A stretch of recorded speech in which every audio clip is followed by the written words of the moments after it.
नमस्कार। आज हम बात कर रहे हैं जून 2025 में मध्य पूर्व में जो अचानक से तनाव बढ़ा है उसकी। इसमें इजराइल, ईरान और अमेरिका ये तीनों ही सीधे तौर पे शामिल हो गए। हमारे पास जो रिपोर्ट्स हैं वो इन सैन्य टकरावों का मतलब एक के बाद एक हुई घटनाओं का ब्यौरा देती हैं। हमारा मकसद है कि इन घटनाओं का जो क्रम है और उनके जो फौरन बाद असर दिखे उनको ठीक से समझें।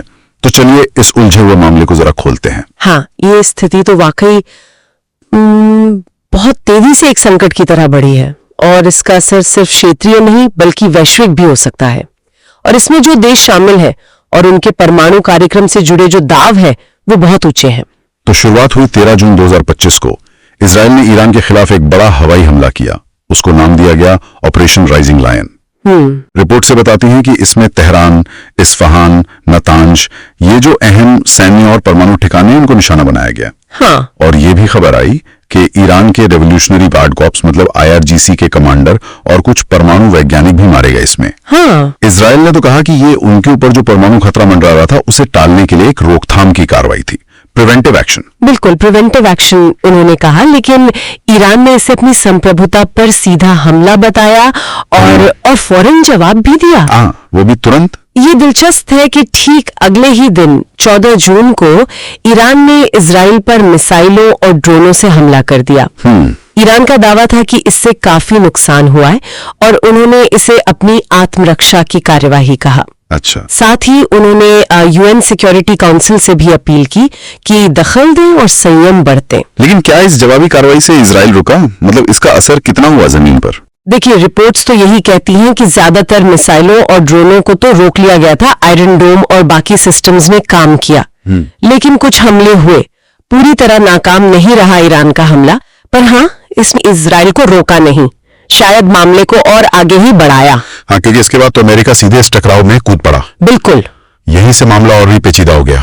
21-22 जून की रात को अमेरिकी राष्ट्रपति ट्रंप ने खुद ऐलान किया। हाँ, ये बहुत बड़ा डेवलपमेंट था कि अमेरिका और इजराइल ने मिलकर ईरान की 3 खास परमाणु सुविधाओं पर हवाई हमले किए, फोर्डो, नटांज और इस्फहान। फोर्डो तो वो है जो पहाड़ के अंदर बनी है, काफी मजबूत मानी जाती है। हाँ, उससे भी निशाना बनाया गया। इस ऑपरेशन का नाम था मिडनाइट हैमर। इसमें B-2 स्टिल्थ बॉम्बर और पनडुब्बी से लॉन्च होने वाली टॉमाहॉक मिसाइलें, मतलब काफी एडवांस हथियार इस्तेमाल हुए। जी। ट्रंप ने इन हमलों को बेहद सफल बताया और यह भी कहा कि अभी और ठिकाने निशाने पर हैं। ये वाकई एक बहुत बड़ा कदम था अमेरिका की तरफ से। और इसका असर फौरन दिखा। ईरान ने इसकी कड़ी निंदा की, कहा कि ये अंतर्राष्ट्रीय कानूनों का मजाक है, अमेरिका ने धोखा दिया है। और जवाब में ईरान ने फिर से मिसाइलें दागी इजराइल पर और शायद आसपास के अमेरिकी ठिकानों पर भी।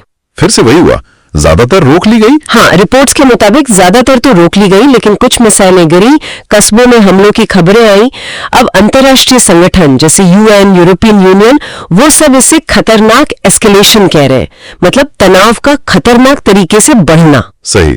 और सब फौरन शांति और बातचीत की अपील कर रहे हैं।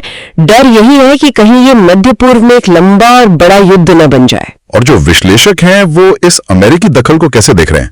क्या इससे इजराइल के मकसद पूरे हुए या खतरा और बढ़ गया है? देखिए, विश्लेषक बटे हुए हैं। कुछ मानते हैं कि अमेरिका के आने से इजराइल को फौरी सैन्य मदद तो मिली है, उनके लक्ष्य शायद पूरे हुए हों, लेकिन ज्यादातर जानकारी चेतावनी दे रहे हैं कि इसके अनजाने नतीजे हो सकते हैं। ईरान चुप नहीं बैठेगा, बदला लेने की कोशिश करेगा और लड़ाई पूरे इलाके में फैल सकती है। बिल्कुल। इसका खतरा कहीं ज्यादा बढ़ गया है।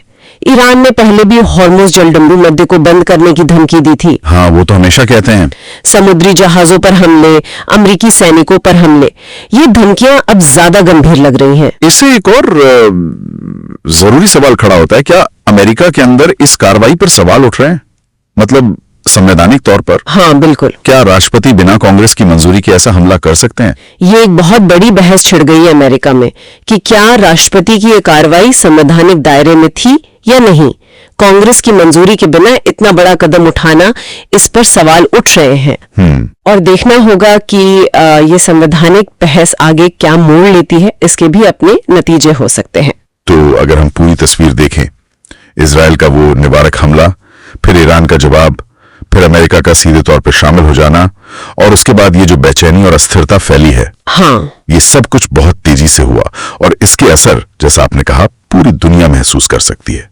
तेल की कीमतें, वैश्विक सप्लाई चेन, सब पर असर पड़ सकता है। बिल्कुल। और यहाँ आखिर में सोचने के लिए एक बात यह है, एक सवाल शायद, कि जब ऐसे देश जो परमाणु हथियार बनाने की क्षमता के इतने करीब हो और एक सुपर पावर के बीच सीधा टकराव हो जाए, हाँ, तो फिर एक विनाशकारी बड़े युद्ध को टालने के लिए अब किस तरह के नए डिप्लोमेटिक रास्ते या सुरक्षा इंतजामों की जरूरत पड़ेगी?